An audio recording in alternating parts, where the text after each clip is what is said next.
மக்களுக்கு நல்லது பண்றதுக்கு அரசியலுக்கு வாங்கடா, கொள்ளை அடிக்கிறது கொலை பண்றதுக்கு அரசியலுக்கு. தமிழ் பேசும் அனைத்து நல்ல உள்ளங்களுக்கும் என் இனிய வணக்கம் ஐயா.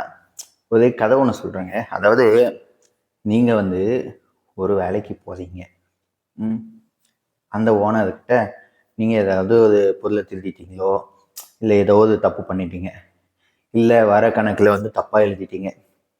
சரி, ஓனர் என்ன சொல்கிறாருன்னா, தம்பி பாப்பா பேசி தீர்த்துக்கலாம், தேவையில்லாமல் எதுக்குப்பா ஓடி ஒளிஞ்சிட்ருக்க அப்படின்றது. பட் இருந்தாலும் நீங்கள் வரதில்லை. வீட்டுக்கும் போயிட்டு சொல்லிட்டு வராது, தம்பி வந்தாருன்னா கொஞ்சம் அனுப்பிச்சி விடுங்க, ஏதோ தெரியாமல் பண்ணிட்டாது, அதுக்கு என்ன ஃபார்மாலிட்டியோ அதை நம்ம பண்ணிக்கலாம், எடுத்தது கை வச்சிட்டாது, எடுத்துட்டாது, ஏதோ ஒன்று பண்ணிட்டாது, என்ன ஃபார்மாலிட்டியோ அதை பண்ணிக்கலாம் அப்படின்ட்டாங்க. அப்பயும் தம்பி வரல. கடைசி அந்த ஓனர் என்ன பண்ணுவார், சரி இதுக்கு மேலே நம்மளும் பொறுமையாக இருக்க முடியாது, அடுத்த ஆப்ஷனை நம்ம என்ன தேடுவோம், போலீஸ்கிட்ட போவோம், இல்லை அடுத்த ஆப்ஷன் வேறு என்ன இருக்கோ அந்த மாதிரி தானே போவோம். அதே தான் இப்போ செந்தில் பாலாஜி அவர்களோட கேஸ் அப்படி தான் போயிட்டுருக்கு. சரி ஏதோ சிக்கனாங்க, போனோமா, என்ன நடக்குதோ நடக்கட்டும், அங்கே உள்ளே போயிட்டு பிரச்சனை என்னவோ அதை பார்த்துட்டு வக்கீல வச்சு நம்ம வாராடிக்கலாம் அப்படின்றதெல்லாம் இல்லை. அரசு தரப்புலேருந்து ஆஜராக சொல்லியும் 6 நாளாக தலைமறைவு. முந்தானேத்து போயிட்டு அவங்க வீட்டில் சம்மன் கொடுத்துட்டு வந்திருக்காங்க அவங்க பேரண்ட்ஸ் கிட்ட.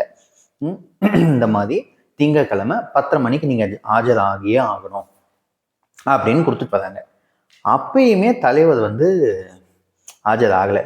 அதுக்கு பதிலாக என்ன வருது அப்படின்னா, நீங்கள் சம்மனையும் லுக் அவுட்டையும் கேன்சல் பண்ணணும் அப்படின்ட்டு ஒரு வக்கீல் மூலியமா வருது. எனக்கு என்ன ஒரு சந்தேகம்னா, செந்தில் பாலாஜி உண்மையாவே இன்னமும் இந்தியாவில தான் இருக்காதா, இல்லை வெளி மாநிலங்கள், அதாவது வெளிநாட்டில் போய் எங்கன்னா போய் உட்காந்துருக்காதா செந்தில் பாலாஜியும் அவருக்கு தம்பியும்? ஏன்னா லுக் அவுட் நோட்டீஸ்லாம் கேன்சல் பண்ணுங்க. இப்போ லுக் அவுட் நோட்டீஸ் கொடுத்துட்டாங்க அப்படின்ற பட்சத்தில் அவங்களால வெளிநாட்டுக்கு போக முடியாது. இப்போ எதுக்கு கேன்சல் பண்ண சொல்லிட்டு இருக்காரு? ஒருவேளை ஆல்ரெடி போயிட்டாங்களா அப்படின்ற மாதிரி தான் எல்லாத்தாலையும் யோசிக்க தோணுது. சப்போஸ் நீங்கள் போயிருந்தாலும் போய்க்கோங்க, சந்தோஷம். எப்படியும் திரும்பியும் ஒரு நாள் கூட வராமையே போயிடுவீங்க. வந்தீங்கன்னா அப்படியே இப்படி பிடிச்சின்னு போய், அதுவும் செந்தில் பாலாஜியோட தம்பியாச்சும் எந்த ஒரு பொறுப்புலையும் கிடையாது. ஆனால் செந்தில் பாலாஜி அவர்கள் ஒரு சட்டமன்ற உறுப்பினர். சட்டமன்ற உறுப்பினர் இப்படியெல்லாம் தலைமறைவா இருக்கிறது, இது ஒரு நல்ல விஷயங்களா? உங்களை நம்பி வாக்கு செலுத்தின மக்களுக்கெல்லாம் நீங்கள் இது பண்ணுறது இதுதானா, கொண்டு வர்றது இதுதானா?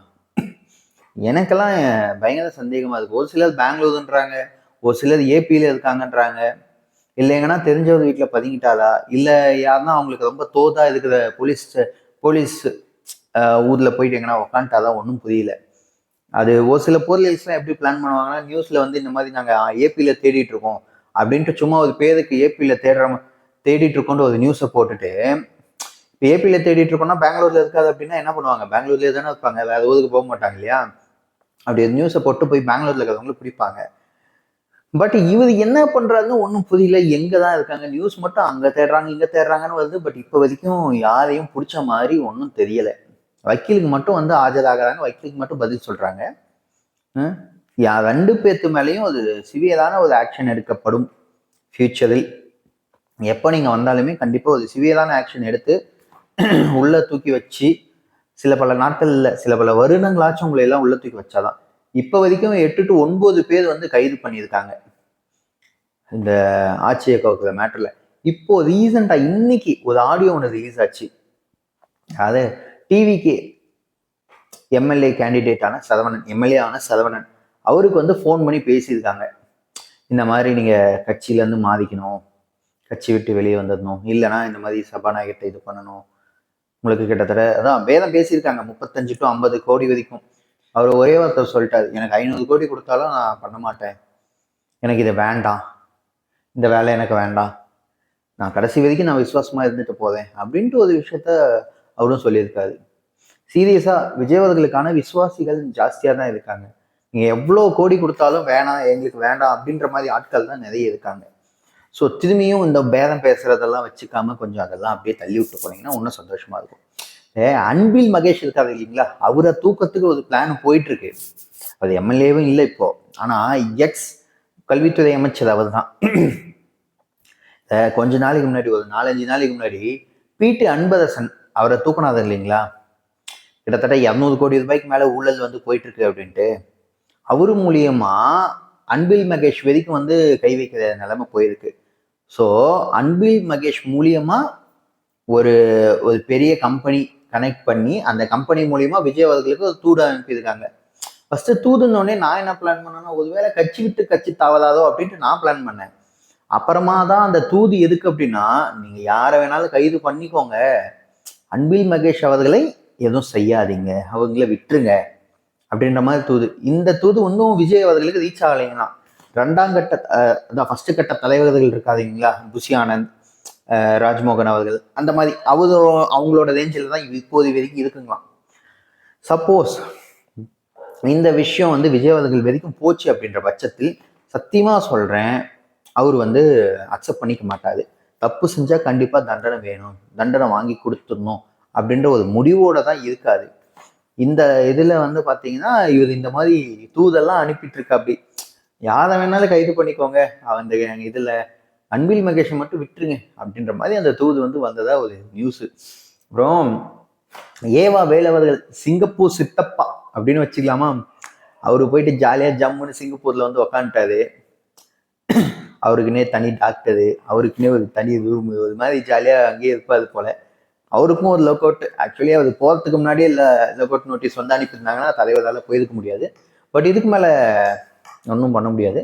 பட் வதுவா அப்படி இல்லை, எப்படியும் வதுவா அப்படி இல்லை. அவர் வரத்துக்குள்ள ஜாமீன் வாங்கணும் தான் எல்லாரும் போராடுறாங்க. அவருக்கு ஜாமீன் வாங்கறதுக்கு போராடுறாங்க, செந்தில் பாலாஜிக்கு ஜாமீன் வாங்கறதுக்கு போராடுறாங்க, அசோக் குமாருக்கு ஜாமீன் வாங்க போராடுறாங்க, எல்லாம் ஜாமீனுக்காக தான் போராடுறாங்க. ஸ்னேக் பாபு வாயவே திறக்கல. ஒரு ப்ரெஸ் மீட்டு, யாருன்னா ப்ரெஸ்ன்னு வந்துட்டாலே போயிட்டு திமிரா பேசிட்டு இருக்க அந்த மனுஷன், அந்த ஆளு கண்ணுக்கே படலையே, வீட்லயே பதுங்கிட்டாரு போல, வெளியவே வரதில்லை, வெளியவே வரதே கிடையாது. ஏவா வேலு அவர்கள் அருணைன்னு ஒரு காலேஜ் கட்டினார், அது உங்களுக்கு தெரியும். 2-3 காலேஜ் வச்சிருக்காரு. அந்த காலேஜ் கட்டுறதுக்காக வட மாநிலத்துல இருந்து வந்து பார்த்தீங்கன்னா நிறைய பேரை வந்து கூட்டிட்டு வந்து வேலைக்கு வச்சிருக்காங்க. சரி, இப்போ வட மாநிலத்திலாம் வராங்க அப்படின்னா எங்க தங்க வைப்பாங்க? இப்போ காலேஜ் கட்டுறாங்க அப்படின்ற பட்சத்தில் அதுக்கு பக்கத்துல ஏதோ ஒரு இடத்துல ஷெட்டு போட்டு தருவாங்க. எல்லா ஏரியாலையும் எல்லா ஊர்லயும் அதான் நடக்குது, ஒரு இடத்துல ஷெட்டு போட்டு தருவாங்க இல்லைங்களா. இந்த ஷெட்டு போட்டு வந்து தந்திருக்காங்க. சரி, அவங்களுக்கு ரெஸ்ட் ரூம் வசதி, பாத்ரூம் வசதி எல்லாம் வேணும்ட்டு அதையும் ரெடி பண்ணி தந்து மேலே டேங்க் கிங்க்லாம் வச்சு தந்திருக்காங்க. அந்த டேங்க் கிங்க்லாம் வச்சு தந்திருக்காங்க.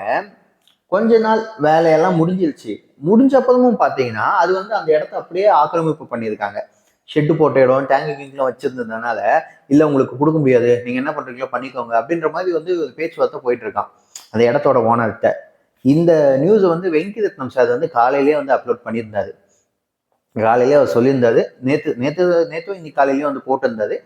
அவர் என்ன சொல்லியிருந்தாருன்னா, இதுக்கான ஆள் யாது அப்படின்னு எனக்கு தெரியும், யார் அந்த ப்ராப்பர்ட்டி ஓனரோ அவரு கூட நான் கூட்டிட்டு வரோம், எங்க வேணாலும் வந்து நாங்கள் சாட்சி சொல்றதுக்கு ரெடி அப்படின்ற மாதிரி. ஸோ யாரா இந்த வீடியோ பார்த்துட்டு இருக்கவங்க, இந்த கேஸ் வந்து முன்னெடுத்து சென்றீங்க அப்படின்னா வெங்கடரத்ன சாரை வந்து தயவு செஞ்சு கான்டாக்ட் பண்ணுங்க. கண்டிப்பா உங்களுக்கு அந்த ஆதாரம் அப்புறம் அந்த சாட்சி அது எல்லாத்தையுமே அவர் வந்து கொடுப்பாரு அப்படின்றத நான் சொல்லிக்கிறேன். நம்ம தமிழ்நாட்டுக்கு விவசாயிகளுக்கு தேவையே தண்ணி தான். அந்த தண்ணியை கர்நாடகால இருந்து வந்துட்டு இருக்க தண்ணிய ஆனா போட்டு கட்டியே தீருவேன் அப்படின்ட்டு ஒரு பெரிய இது வந்து பண்ணிட்டு இருக்காங்க மேகதாதுல. ஆக்சுவலி இத்தனை நாள் வந்து சிம்பிளா போயின்றது ஏதோ அப்பப்போ இப்படி இப்படின்னு. இப்ப வந்த சிவகுமார் வந்து என்ன சொல்றாருன்னா, கட்டியே தீருவேன் அப்படின்ட்டு. இப்ப அங்கங்க இப்போ மேகதாது அன்னைக்கு போத இதுல வந்து பாத்தீங்கன்னா எல்லா இடத்துலயும் டூரிஸ்ட் பிளேஸ் மாதிரி, இப்ப டூரிஸ்ட் போய் விசிட் பண்றதுக்கான இது மாதிரி ரெடி பண்ணியிருக்காங்க. பஸ்ஸஸ் கூட விட்டுட்டு இருக்காங்களாம்.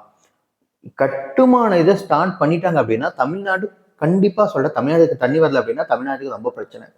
இதை விஜய் அவர்கள் நின்று ஸ்டெப் எடுத்தே ஆகணும். கூட்டணியில காங்கிரஸ் தான் இருக்காங்க, அங்க ஆள்றதும் காங்கிரஸ் தான். ஸோ தயவு செஞ்சு நீங்க ராகுல் காந்தி மூலியமா பேசி அந்த விஷயத்த கொஞ்சம் சார்ட் அவுட் பண்ணீங்க அப்படின்ற பட்சத்தில் மட்டும்தான் தமிழ்நாட்டுக்கு வரக்கூடிய தண்ணியை நீங்க வந்து கண்டினியூவா விட முடியும். இல்லை அப்படின்ற பட்சத்தில் இந்த ஆட்சிக்கும் பிரச்சனை, தமிழ்நாட்டு மக்களுக்கும் பிரச்சனைன்னு நான் சொல்லிக்கிறேன். அப்புறம் இந்த டிவிக்கே வழக்கறிஞர் அணி அப்படின்ட்டு ஒரு அணி இருந்தது, ஞாபகம் இருக்குங்களா? அதான் இந்த போன வருஷம் அப்படின்னே வச்சுக்கலாம். போன வருஷம்லாம் ஒரு பிரச்சனைக்கும் யாருன்னா எதனா பேசினாங்கன்னா தூக்கி வச்சிடுவாங்க. உடனே வழக்கறிஞர் நீ போய் பேசி அந்த இதெல்லாம் சார்ட் அவுட் பண்ணுவாங்க இல்லையா?